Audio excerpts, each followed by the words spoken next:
competitive priorities. So let's talk about operation strategy. The company strategy or the corporate level strategy provides an overall direction for the firm. It's essentially the firm deciding which markets it's going to operate in, what customers it's going to target, what business is the company going to be in. And then it may have other priorities, like maybe we are going to be an innovative company to try to produce new type of products, or it could be that we want to be market leader in a certain product category, and so on and so forth, right? So what general market niche or market segment you're going to operate in, or market segments you're going to operate in, what the company is going to be. That's basically your corporate strategy, right? Then the operation strategy is going to be competitive priorities that we pick so that we can support the corporate strategy. Okay? So first of all, before we get into more detail, let's talk about what's a strategic decision. For the purpose of this course, a strategic decision is something that has a long-term impact, and it's not easy to reverse. Okay? So a customer has a problem, they call customer service, we resolve the problem. That's not strategic decisions involved. There's no strategic decision making involved there. It's a day-to-day tactical thing to get stuff done. But if you want to expand manufacturing into a new country, expand your supplier base, enter a new market segment, enter a new a country to market your products, all of these are strategic decisions because they require large amounts of investment. They're not easy to roll back. They have multi-year implications for your company. So those are strategic decisions, big decisions, multi-year implications, not easy to roll back. So operation strategy is the choices we make at a high level in operations that can determine how we'll be able to execute the corporate strategy, how we'll be able to do things that support the corporate strategy. Okay. So as we mentioned, corporate strategy in brief is which markets you're going to play in, what customers you're going to serve.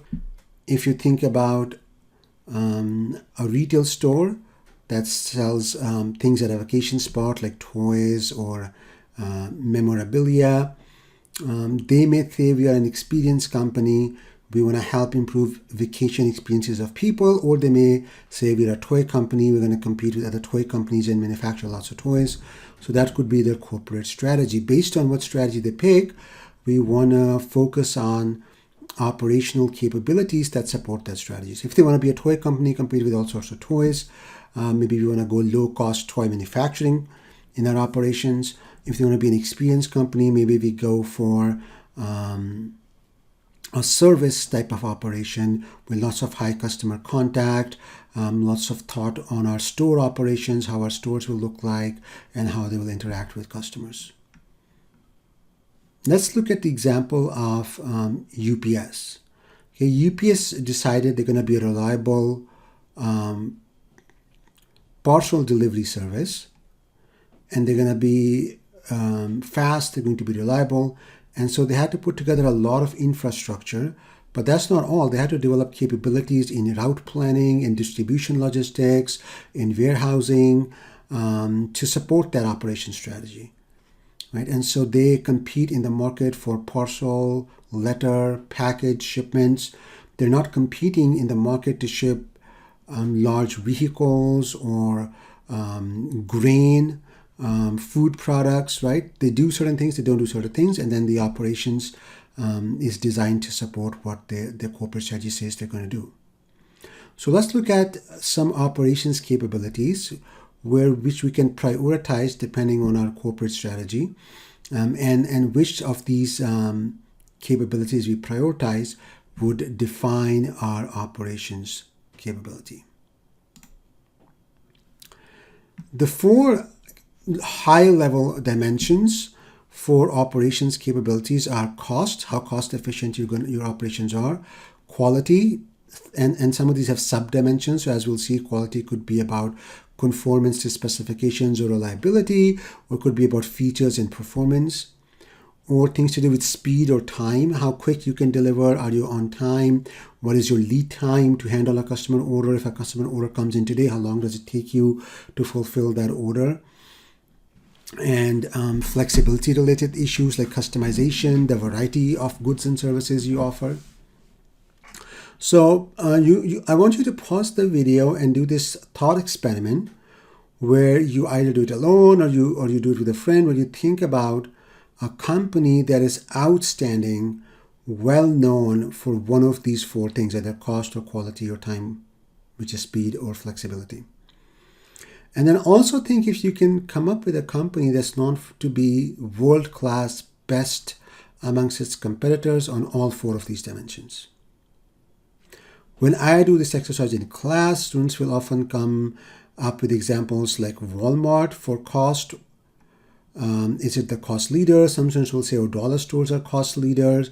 And if you look at, for example, flexibility, dollar stores have less variety, so less flexibility than Walmart, but they may also be a little bit cheaper than Walmart. Costco may have less variety than Walmart, maybe a little bit cheaper than Walmart or Sam's Club, right? But these are the kind of companies students often come up with for cost leadership. For quality, again, some people will come up with some car brands. Somebody will say, well, I know that BMW cars are high quality or Mercedes cars are high quality. Somebody will say, oh no, Toyota is high quality. And often they're talking about different things. When they talk about Toyota, they're talking about reliability of the car. When they're talking about Mercedes or BMW, they're often talking about features, comfort, speed, handling, these sorts of features of the car. And I had a friend who bought a BMW, and he was having a lot of problems because some sensor light kept going on, and he had it looked by different mechanics, had lots of stuff fixed, but the sensor light would not go away. And eventually they found that some of the sensors had gone bad. There was no problem with the car. And then the car was fine, but the sensors had to be replaced because the car had a lot of sensors, and some of them would go bad after some time. So in terms of reliability, that may not be as reliable as a Toyota, which may not have a problem like that, or is known to not have problems like that, right? But in terms of features or ride comfort, handling, it was superior to a Toyota. So it depends on what you're talking about in terms of quality. Quality has sub-dimensions. When you talk about delivery speed, often students will come up with Amazon with same-day delivery, next-day delivery, or online companies like Netflix, where you can get a membership right away and start watching right away, or you pick a movie and you start streaming right away, rather than having to go rent a DVD from a store, right? Also for flexibility or customization, you may talk about paint stores. We can go pick a color and then mix the color of the paint for you right away. Also, Amazon is known for having a large variety of SKUs. However, I have not had students come up with one company that is world-class on all four dimensions. And what it gets to, or it implies, is that it's really hard to be superior and the best on all of these different dimensions of operational performance, or have capabilities which are world-class on all of these dimensions. So you have to pick and choose. And this picking and choosing is what gives you your operation strategy. So are you focusing on cost leadership? Are you focusing on quality? Are you focusing on 2 out of the 4, 3 out of the 4, 1 out of the 4? That is going to be your operation strategy. Now, if you look at these competitive priorities, cost one is just, there's no sub-dimensions to it. Cost leadership is cost leadership, delivering a product or service at the lowest possible cost. Right? And that doesn't mean the price has to be low. It just means that you can produce the good or service at a low cost. What price you set is a different question that involves what customer is willing to pay and other things. What's the value of that to the customer? Some companies which focus on cost leadership include Costco, Walmart, Southwest Airlines, other low-cost airlines, that are out there. If you look at quality, we often divide quality into performance quality or conformance quality. Conformance quality is also sometimes called consistent quality or reliability, and performance quality is also sometimes called top quality, although that's not as common a term for it. Performance quality focuses on the features, the actual service or product, what value does it provide to the customer. And then the conformance quality is more about meeting specifications. So if you have specifications, you're always able to meet those specs, and you are reliable, you don't have a lot of defects and things like that. Okay, so some of the companies famous for consistent quality or conformance quality are Toyota, Honda, McDonald's, Coca-Cola, Pepsi. Some of the companies famous for performance quality could be five-star hotels, Nordstrom, Rolex for watches, and you can come up with other examples too. Delivery speed is about the time taken to fulfill a customer orders. So, 1 hour photo, online services, Amazon, these are examples where you can get fast fulfillment of orders. On-time delivery has to do with meeting your promised time. So again, a lot of parcel carriers like FedEx, UPS, even Amazon, they'll tell you, okay, expect it to arrive on a certain day.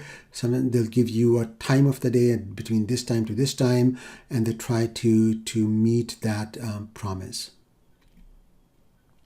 Then another subdimension of time, other than delivery speed and on-time delivery, is also development speed, and that has to do with how quickly are you able to update your products and launch new products. And for these companies, you need cross-functional integration.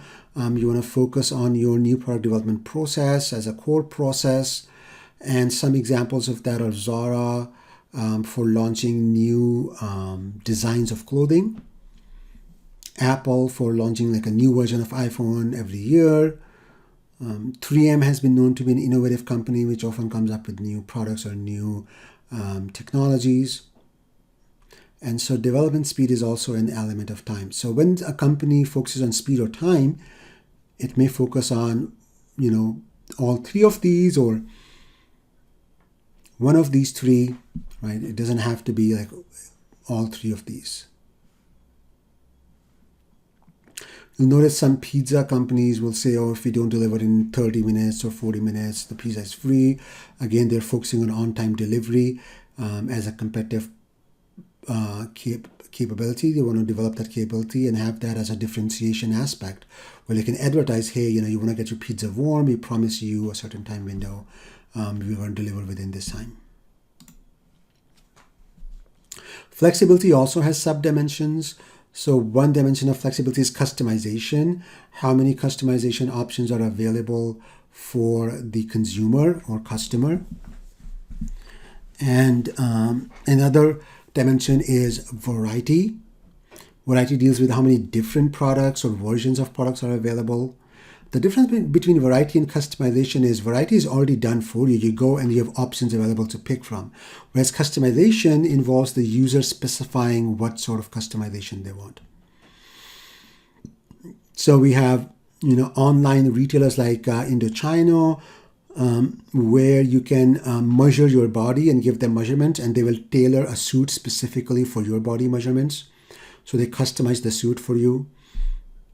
But obviously, they're not going to have that. They're going to be that high on delivery speed because you could go to Macy's and buy a suit same day, whereas with Indochino, you have to send your measurement and they stitch up the suit for you and then ship it to you. It takes longer. Ritz-Carlton is a hotel which is famous for trying to fulfill all of the customers' wants. So if a customer says, hey, I forgot my belt, do you have a belt? And they'll say, we'll go get one for you.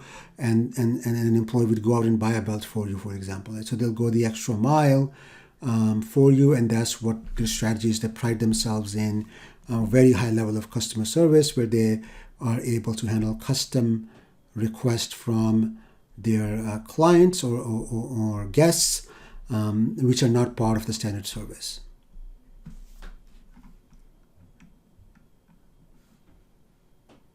Now, volume flexibility is very interesting, right? It has to do with what is the range of order quantity that you can handle. Now, if you are going on a school trip with 2 or 4 or 3 buses, maybe all of middle school is going, there's 200 kids. How do you feed 200 kids on a school trip? A lot of restaurants will not be able to, if the kids don't bring lunch, and or it's a high school trip, you're going out of the city and you're going to be gone for a whole day or more than a day, a week-long trip to Washington, D.C., for example. Either you make arrangements with hotels or restaurants beforehand, or you go to some place like McDonald's that can handle a high order quantity, because you'll see some McDonald's will have a sign like buses welcome, because they're able to make 50 burgers in 5 minutes, whereas a traditional restaurant will not be able to handle that many clients or guests coming in at the same time, because their kitchen is not set up to do that. So in some situations, volume flexibility can be very important as well. So we looked at these 9 dimensions. We had 4 larger dimensions: cost, quality, time, flexibility, which we split up into these 9 dimensions. And picking which ones you're going to focus on and you're going to try to be world-class in is what defines your operation strategy. And the dimensions you pick should be aligned with your corporate strategy. So if your corporate strategy focuses on being low cost, your operations capability should not oppose that. You should not be saying, I want to be the highest performance quality and the highest customization, because that will affect your ability to be low cost. So operations strategy picks competitive priorities, the dimensions that a process or supply chain must possess to satisfy its customers. Okay. And then once you have picked your priorities, you actually execute the operation strategy. You make investments, you hire people, you train people, you set up processes. And when you do that to develop yourself on those priority areas, you develop what are called competitive capabilities. You have a capability that becomes the basis of your competitive advantage. So like Walmart has a strong supply chain capability to have a low-cost supply chain. Okay. So just to summarize, it's difficult to excel at every competitive priority. So operation strategy chooses a subset of competitive priorities to excel on. The role of operational strategy is to make trade-offs explicit, because you're going to be high on certain dimensions, but you're not going to be as high on other dimensions. So you're making this trade-off. Okay. Now, performance quality for a phone might mean a high quality screen, but phones with high quality screens cost more. So it's difficult to be low cost and have high performance quality at the same time. However, not all of these 9 dimensions have trade-offs. So if you have a high conformance quality, you have a reliable production process, or you produce a reliable product, that's going to help you be low cost. Okay. The Japanese automobile manufacturing showed us that you can have high conformance quality, high reliability, and be low cost, because they go hand in hand, they support each other. There's no trade-off between those two. Now, a key part of this discussion, and when you're choosing your competitive priorities, is to think of what are the order winners and order qualifiers. So that's a very important idea in operations, because you want to pick your competitive priorities to line up with what are the order winners. Order winners are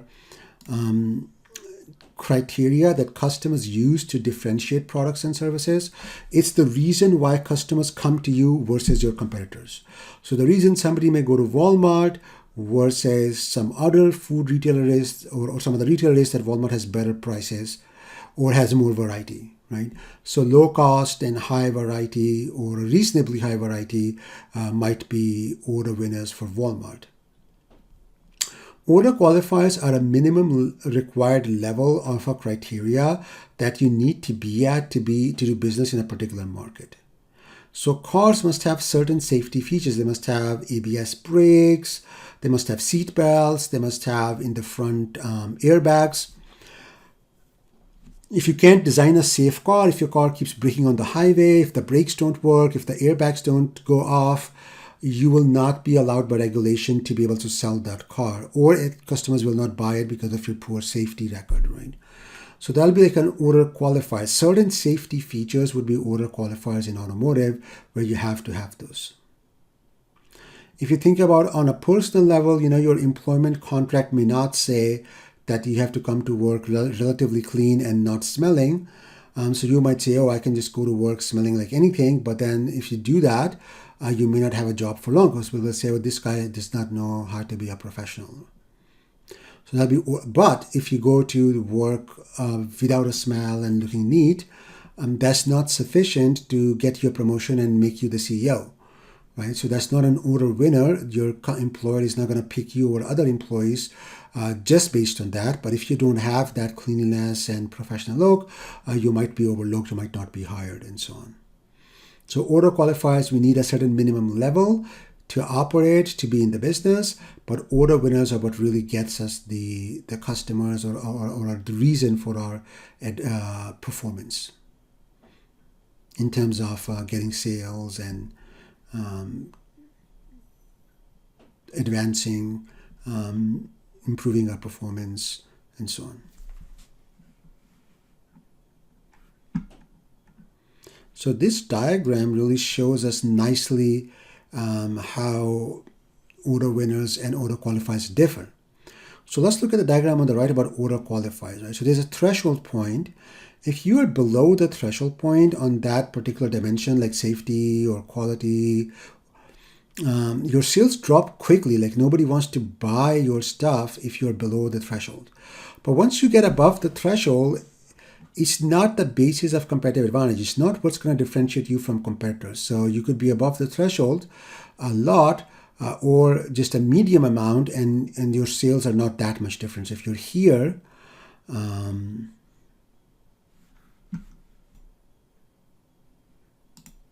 show you. So if you are here, like a medium level above the threshold, versus here, a high level above the threshold, your sales are not that different, because an order qualifier above a certain level, you have it, so it stops being, it's not the base of competitive advantage. Whereas an order winner, the more the better. The more you have it, the more the customers pick you or your competitors, and the more your sales grow. Let's look at an example of a company that did not get the order qualifiers right. They didn't understand order qualifiers and to be high enough on them. So as a Starbucks Corporation, launched low-cost cars in the US in 1985. So their model Yugo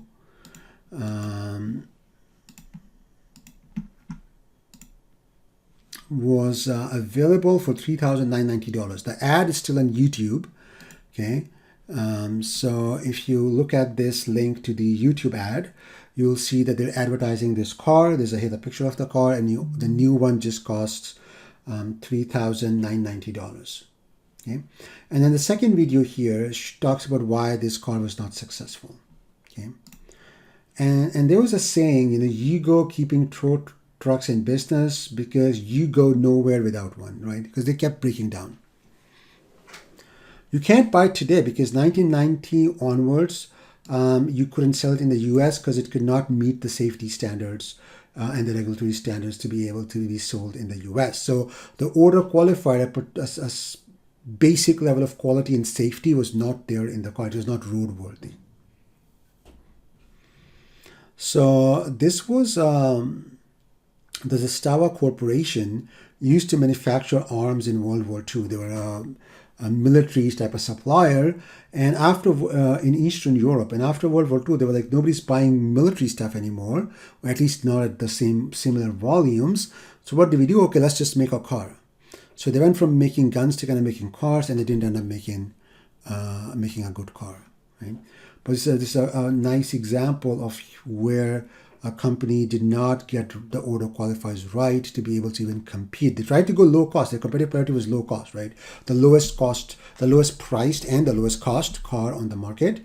But because the order qualifiers were not there, even though they had the order winner right, they couldn't compete.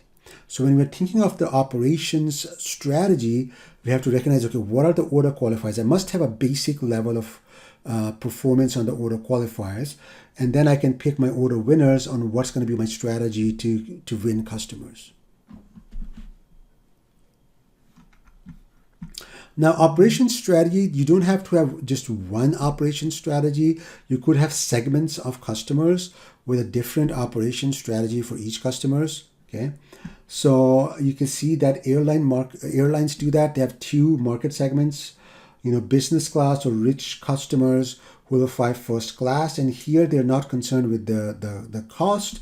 They give them an expensive service, like, high quality food, a lot of leg room. They give them a high quality in terms of performance quality, a high performance quality of the service, which comes at a high cost, right?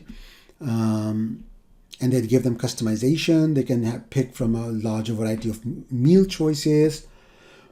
They have flexibility. They can change their travel dates more easily, right? But this is not cost. The cost is going to be high. It's not competing on cost. Versus economy class passengers, okay, here they're going to compete on consistent quality, a basic level of service, not performance quality, but a consistent quality. And they're going to try to compete on low cost. So if the ticket has a lower price, more customers will pick that airline. But you can see they just, fill up the whole airline. People are packed in like animals almost, even though animals should not be packed in like that. It's a terrible experience, right? But if you're not willing to pay for the performance quality, that's what we get. And I've always flown economy or the lowest level of economy, and so it's kind of always annoying, but I can't afford the performance quality. So this way, by having the two portions of the aeroplane dedicated to different processes and different customers, they can do that. And this is done in other places too. In manufacturing, you have sometimes called a factory within a factory model, where you have a large factory, but then you have units within the factory focusing on certain customers. One unit may be making a standard low-cost product, churning out high volumes. Another unit in the same factory may be making a customized high-end version of the product in smaller volumes. And then have totally different production processes. Okay, so let's try to understand what's Pareto optimality and trade-offs, because this gets to the heart of a big debate in operations. Because the idea that, okay, you have this operation strategy, you've picked your dimensions for you're going to be strong on, and then you have these trade-offs, you can't be strong on everything. But some people were saying, we observe companies in real life improve on multiple dimensions at the same time. So they are getting more cost efficient while they're also improving their performance quality. Okay, and this can happen. Let's imagine an electric vehicle company finds a new chemistry for car batteries which gives its cars longer range without increasing their cost. Okay, so now they have not gone any worse on cost, but they have more performance quality in their product. Or the new chemistry uses materials which are also cheaper while giving longer range, and so they become more cost efficient as well as improve performance quality. So there's no trade-off there, right? So sometimes we see companies do that. And there's two ways that can happen. But before we do that, let's understand the trade-offs. So usually in any industry or for any product that we're making, given the state of technology and what we know about how to manage processes for that particular product and market segment, there's going to be this red dotted line here. It's going to be a efficiency frontier, okay? Also called a Pareto frontier, because in economics they talk about can a country make all sorts of goods? Are they going to be good at all sorts of goods? And if you make more of one type of good, maybe you make less of another type of good because you have certain limitations as a country. Anyway, so this Pareto frontier, also called efficiency frontier, means that you are doing the best you can with the current technology, but you can move along the frontier. So this is an example about restaurants. You have White Castle, okay, which has high affordability, so it means like cheap food, but the taste may not be the best, or the user experience may not be the most classy, right? So it's on the frontier because it's not dominated. There's nobody else that's giving you a higher affordability, like lower price, for the same taste, or nobody's offering you a better taste for the same price. So nobody's here and nobody's here. Nobody's above, outside the White Castle. So it's the most efficient it can be. It's on an efficiency frontier. However, White Castle could add better dishes, better food, better taste, better with more variety.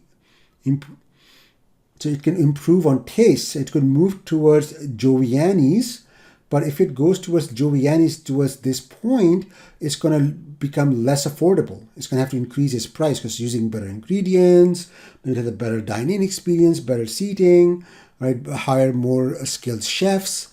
All of that costs money, right?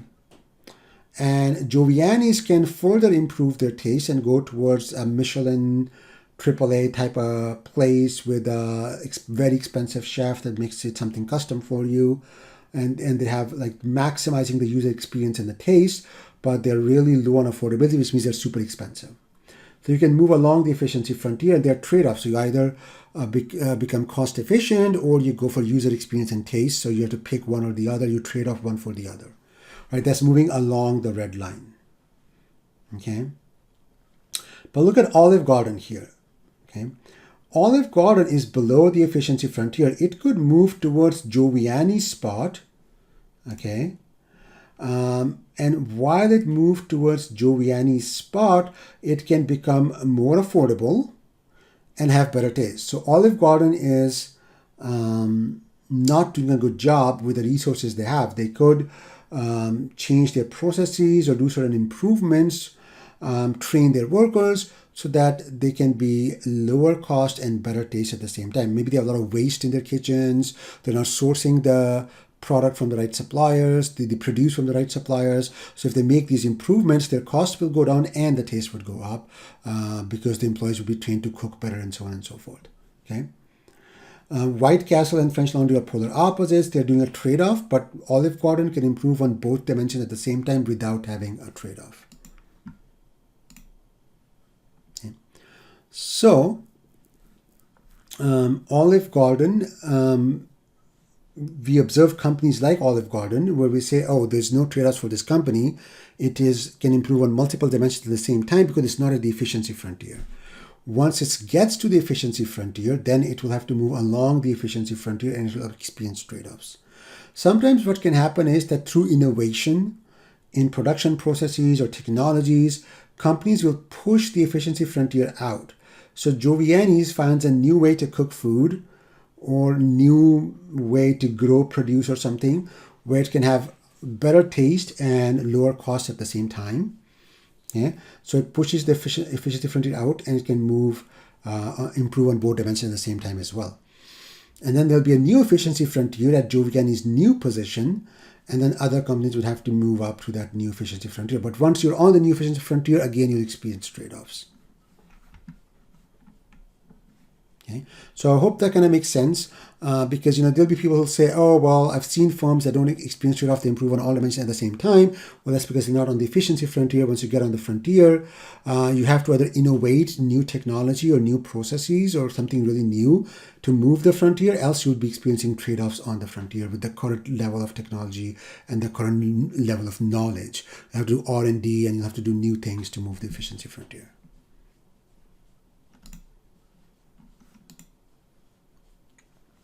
So Pareto optimality is a state from which it is impossible to change so as to get better on any dimension without making at least one other dimension worse off. So that's trade-offs. So Pareto optimality, you're on the efficiency frontier, you have trade-offs. The efficiency frontier is a set of those optimal points where you experience those trade-offs. Firms inside the efficiency frontier who are not on the efficiency frontier, they're below it, do not face such trade-offs. They can simultaneously improve on multiple dimensions. So your strategy, your operation strategy, you have those 9 dimensions of competitive priorities, cost, performance quality, conformance quality, volume, flexibility, on and on. So you have to pick what level you're going to be on these 9 dimensions. When you pick the dimensions you're going to be high on, think of order winners versus order qualifiers. just to summarize the whole lecture. And also think of where you are, whether you're on the efficiency frontier or below it. If you're below the efficiency frontier, you could pick multiple dimensions to improve on at the same time. But if you're on the efficiency frontier, until you do some, groundbreaking innovation, you're going to have trade-offs. You have to pick certain dimensions to focus on. Okay, and all of these dimensions that you pick to be good on, they have to align with the corporate strategy. They have to align with the customers you're targeting. What do they want? What do they value?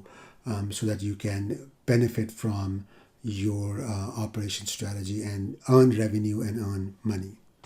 Okay, so hopefully this was useful to summarize the key ideas in operation strategy.